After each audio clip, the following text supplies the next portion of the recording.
నమస్తే, నేను రమా రాజేష్. మానవీయన్సీ న్యూస్ కి స్వాగతం.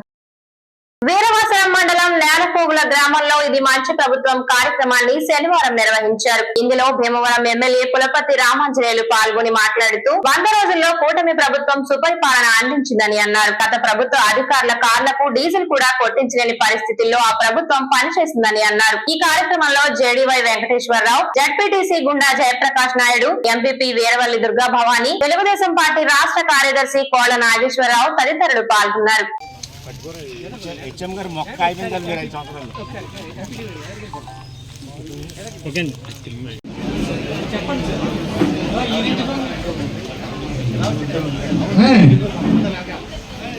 అలాగే 5 వచ్చారు జనసేన. ఈ కార్యక్రమానికి అధ్యక్షత వహించిన ఎంపీడీఓ గారికి, వ్యవసాయ జాయింట్ డైరెక్టర్ గారికి, ఈ గ్రామ సర్పంచ్ గారి ఇవాళకి 100 రోజులైన సందర్భంగా మనం చేసిన ఈ 100 రోజుల్లో కార్యక్రమాలు ఏమిటి, మనం ఎలా పరిపాలిస్తున్నాం అనేది తెలియజేయాలని చెప్పి ఈ కార్యక్రమం ఏర్పాటు చేయడం జరిగింది. ఇప్పుడే చెప్పారు జిల్లా వ్యవసాయ జాయింట్ డైరెక్టర్ గారు, వైఎస్ఆర్ ప్రభుత్వం కొట్టించలేదని ఒక అధికారి ప్రకటించారంటే ఆ ప్రభుత్వం ఎంత దుర్భర పరిస్థితుల్లో పరిపాలించిందో అర్థమవుతుంది. నేను ఇంతవరకు చూడాల ఏ అధికారి కూడా స్వయంగా స్టేజ్ మీదకి వచ్చి మా కారులో పెట్రోల్ కొట్టించలేదు ఈ ప్రభుత్వం అని చెప్పారంటే నిజంగా సిగ్గుపడాలి మనం. మీరు బాగా తీర్పునిచ్చారు. 11 మందికే అవకాశం కల్పించి కనవాళ్ళు ఇంటికి వెళ్ళిపోమన్నారు. అయినా ఇంకా జ్ఞానం రాలా. అది లేదు, అది చేయలేదు, ఇది చేయలేదు అని చెబుతున్నారు. ఇంకా ఈ ప్రభుత్వం వచ్చిన తర్వాత, ఎన్డీఏ కూటమి వచ్చిన తర్వాత ఇంకా వైఎస్ఆర్సీపీ ప్రభుత్వానికి చరిత్ర లేదు. తెలంగాణ అమ్మ మీరు వేరే పార్టీలు చూసుకుంటాం మంచిది, ఇంకా ఈ పార్టీ ఉండదు. ఎందుకంటే మన కలియుగ దైవం వెంకటేశ్వర స్వామి, ఆ వెంకటేశ్వర స్వామి లడ్డూలో కూడా కల్తీ కలిపిన ప్రభుత్వం వైఎస్ఆర్ ప్రభుత్వం. అంటే దేవుడు లేదు, దైవం లేదు, పెద్ద లేదు, చిన్న లేదు, ఎవరినైనా మోసం చేసిన ప్రభుత్వం వైఎస్ఆర్సీపీ ప్రభుత్వం. ఈ ప్రభుత్వం వచ్చిన తర్వాత 100 రోజుల్లో మొదటి సంతకం మెగా డిఎస్సి 16,437 మందికి ఉద్యోగాలు రావడానికి సంతకం పెట్టారు. ఫస్ట్ సంతకం 16,437 మందికి. మరి మన ప్రభుత్వం పేదవారి కోసం గతంలో పట్నంలో అన్నా క్యాంటీన్లు పెట్టి, మీరు ఎవరైనా పని మీద పట్నం వెళ్తే అంటే 150 రూపాయలు చెల్లించాలి. మరి సామాన్యులు చెల్లించలేదు. అటువంటి వారి కోసం అన్నా క్యాంటీన్లు పెట్టి 5 రూపాయలకే నాణ్యమైన భోజనం పెడుతున్నాం. మన భీమవరంలో ఇప్పుడు 3 చోట్ల అన్నా క్యాంటీన్లు పెట్టి, బుధవారం మార్కెట్లో, పాత బస్టాండ్లో, జోలపాలెం రోడ్లో 3 చోట్ల అన్నా క్యాంటీన్లు పెట్టి 5 రూపాయలకే నాణ్యమైన భోజనం, 5 రూపాయలకే టిఫిన్ పెడుతున్నామమ్మా. 452 కోట్లు. నిన్ననే మన భీమవరం నియోజకవర్గానికి ఎన్ఆర్జీఎస్ కింద 70 కోట్లు రిలీజ్ చేసామమ్మా. 70 కోట్లు. ప్రతి ఊరికి 25 లక్షలు, 35 లక్షలు, 40 లక్షలు ఇవ్వడం జరిగింది. విజయవాడలో వరద వచ్చింది.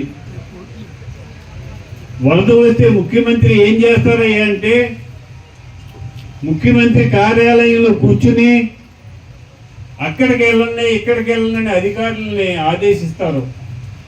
మన ముఖ్యమంత్రి చంద్రబాబు నాయుడు గారు అలా కాదు. నడుము లోతు నీళ్లలో నడిచి ఉదయం 6 గంటల నుంచి రాత్రి 2 గంటల వరకు వరద బాధితుల కోసం తిరిగిన ఏకైక వ్యక్తి భారతదేశంలో ఉన్న మన ముఖ్యమంత్రి నారా చంద్రబాబు నాయుడు గారు. 80 సంవత్సరాల వయసు పడిపోయిన మనిషి, ఇంట్లో కూర్చుని రాజకీయం చేయవలసిన మనిషి, ప్రజల్లోకి వెళ్ళి ప్రజల కష్టాలు తెలుసుకొని 10 రోజుల్లోనే మామూలు పరిస్థితి తీసుకొచ్చిన నాయకుడు ఎవరంటే మన పవన్ కళ్యాణ్ గారు, చంద్రబాబు నాయుడు గారు. అక్కడ నరేంద్ర మోడీ గారు వెంటనే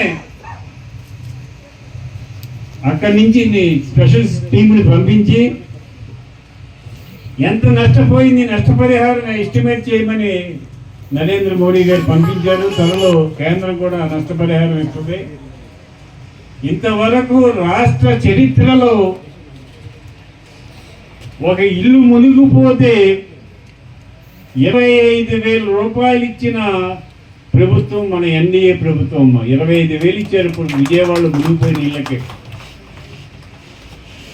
మోటార్ సైకిల్ మునిగిపోయి స్వచ్ఛతా హీ సేవ కార్యక్రమంలో భాగంగా మత్స్యకార సంక్షేమ సమితి ఇన్సిస్ సంస్థ ఆధ్వర్యంలో మొగల్తూరు మండలం మోళ్లపర్రు బీచ్ లో ఏర్పాటు చేసిన స్వచ్ఛ సాగర్ సురక్షిత సాగర్ కార్యక్రమంలో శనివారం జిల్లా కలెక్టర్ చదలవాడ నాగరాణి, జిల్లా joint collector T Rahul Kumar Reddy, Narsapuram శాసనసభ్యులు బొమ్మిడి నాయకర్ తదితరులు పాల్గొన్నారు. ఈ సందర్భంగా ఏర్పాటు చేసిన సభలో జిల్లా కలెక్టర్ మాట్లాడుతూ యూరోప్, యుఎస్ఏ బీచ్ల కన్నా మన బీచ్లు చాలా బాగుంటాయని, కాకపోతే మన వద్ద పరిశుభ్రత కొరబడుతుందన్నారు. పరిశుభ్రతకు అధిక ప్రాధాన్యతను ఇవ్వాలని, పరిశుభ్రత అనేది మన సంస్కారంలో స్వభావంలో ఇమిడిపోవాలన్నారు. మనం ఎక్కడ పడితే అక్కడ చెత్త వేయడం, వేరొకరు వచ్చి శుభ్రపరుస్తారనే ఆలోచన ధోరణిలో మార్పు వచ్చినప్పుడే స్పష్టమైన పరిశుభ్రత కనిపిస్తుందని అన్నారు. ఈ విషయాన్ని ముఖ్యంగా విద్యార్థులు, యువత గుర్తుంచుకోవాలన్నారు. మన నుంచి మన పిల్లలు త్వరగా నేర్చుకుంటారని, పెద్దల నుంచే స్వచ్ఛత మొదలవ్వాలన్నారు. ప్రతిరోజు మన దినచర్యలో భాగంగా శుభ్రతను ఖచ్చితంగా పాటించాలన్నారు. పర్యాటకులు ప్రమాదాల బారిన పడకుండా తీర ప్రాంతాల్లో 20 బోట్లతో గస్తీ ఏర్పాటుకు చర్యలు చేపట్టాలని మత్స్యశాఖ అధికారులను ఆదేశించారు. శాశ్వతంగా సూచిక బోట్లు ఏర్పాటు చేయడంతో పాటు సిమెంట్ కట్టడాలతో కూడిన డస్ట్ బిన్లను తప్పక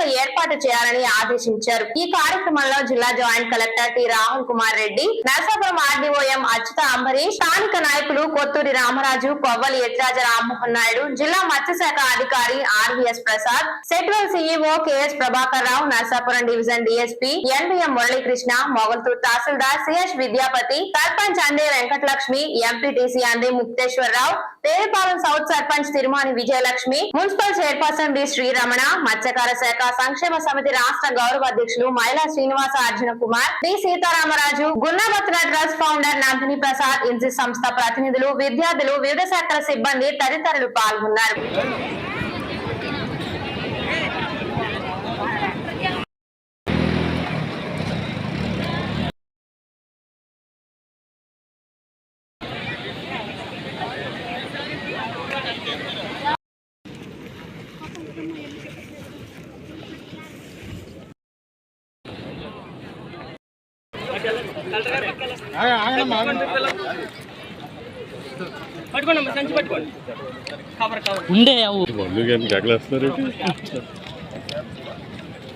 అంటే మొక్కలు కనపట్టదు అందుకండి.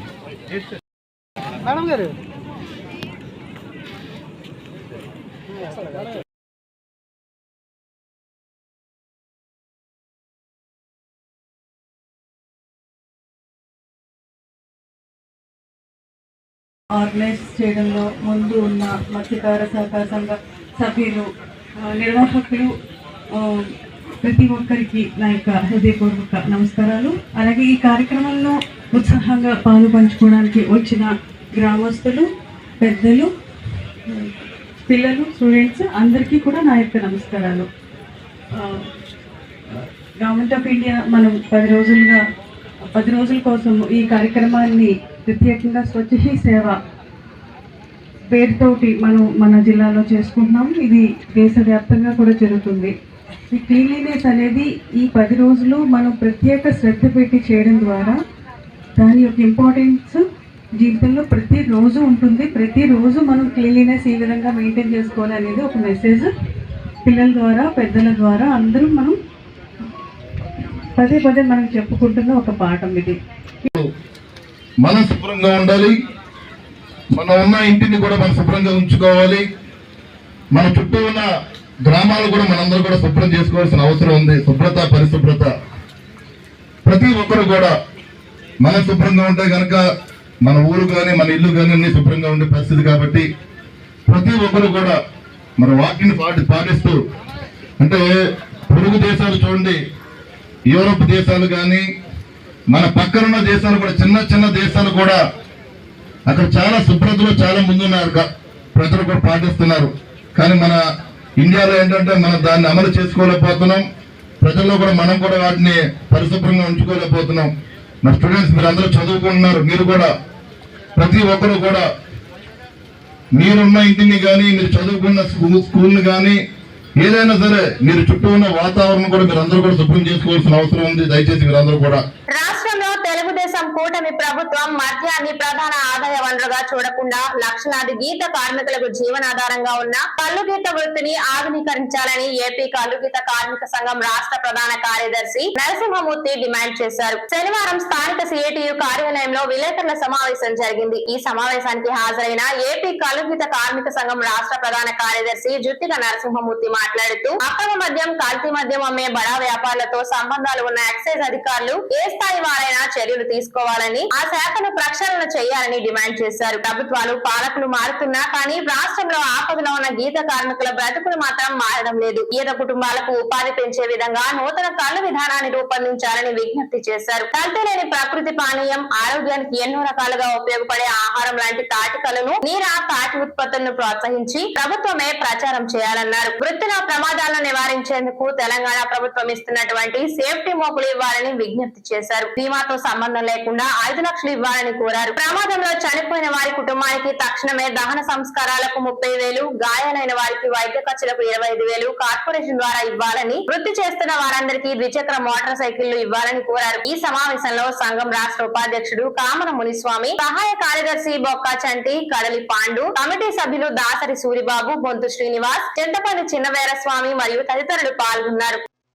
అక్రమ మద్యం, కల్తీ మద్యం, బెల్ట్ షాపులను అరికట్టి లక్షలాది గీతకారునికి జీవనోపాధిగా ఉన్న కళ్ళు గీత వృత్తిని కూడా కాపాడాలని ఈ ప్రభుత్వం విజ్ఞప్తి చేస్తుంది.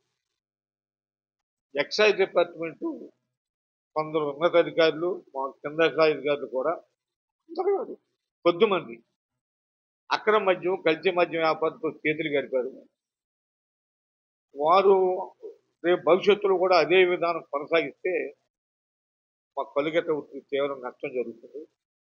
కాబట్టి అట్లాంటి వారి మీద తగిన చర్యలు తీసుకోవాలి. ఎక్సైజ్ డిపార్ట్మెంట్ తక్షణమే ప్రక్షాళన చేయాలి అని డిమాండ్ చేస్తాం.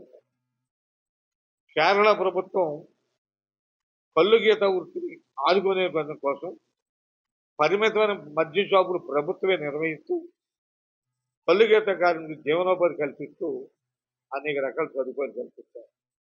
ఆ విధానాన్ని మీరు కొనసాగించి గీత వృత్తిని కాపాడమని లక్షలాది మంది కుటుంబాలకు జీవనోపాధి కల్పిస్తారు. అదే సందర్భంలో మీరు ఎన్నికలకు ముందు 20% బ్రాంచ్ షాపులు గీత కులాలకు ఇస్తూ ఉన్నారు, గీత వృత్తిదారులకు. ఈవేళ కులాలకు అంటా ఉన్నారు. కులాలకు ఇచ్చినట్టయితే గీత కార్మికులకు న్యాయం జరగదు. ఎవరైతే వృత్తి చేస్తున్నారో వాళ్ళకి లైసెన్స్ ఉందో, వాళ్ళకి ఐడెంటిటీ కార్డు ఉందో, దాని ఆధారంగా వాళ్ళకి ఇవ్వాలని చెప్పేసి, అదేవిధంగా డిపాజిట్ షేర్ 2 లక్షల రూపాయలు కట్టాలంటున్నారు. వాళ్ళు ఎంత కట్టాలి అనేది ఇంతవరకు కూడా స్పష్టమైన వైఖరి ఇవ్వలేదు. అంచేత కళ్ళు గీత వృత్తిని కాపాడటం కోసం, అభివృద్ధి చేయటం కోసం నిపుణులతో అధ్యయనం కమిటీ చేసి ఈ వృత్తిని కాపాడాలి. తెలంగాణ ప్రభుత్వం ఇప్పటికే నీరా ప్రాజెక్టు పెట్టింది. ఇక్కడ కూడా ఆంధ్ర గవర్నమెంట్ కూడా నీరా ప్రాజెక్టు పెట్టి తాటి ఉత్పత్తులను ప్రోత్సహించాలి. ప్రమాదాలు నివారించేందుకు సేఫ్టీ మోపులు తెలంగాణ గవర్నమెంట్ ఆల్రెడీ మొన్ననే నెల రోజుల క్రితం ఇచ్చింది. ఈ ప్రభుత్వం కూడా సేఫ్టీ మోపులు ఇచ్చి వృత్తిలో ప్రమాదాలు జరగకుండా తగ్గించే విధంగా ప్రయత్నం చేయాలి.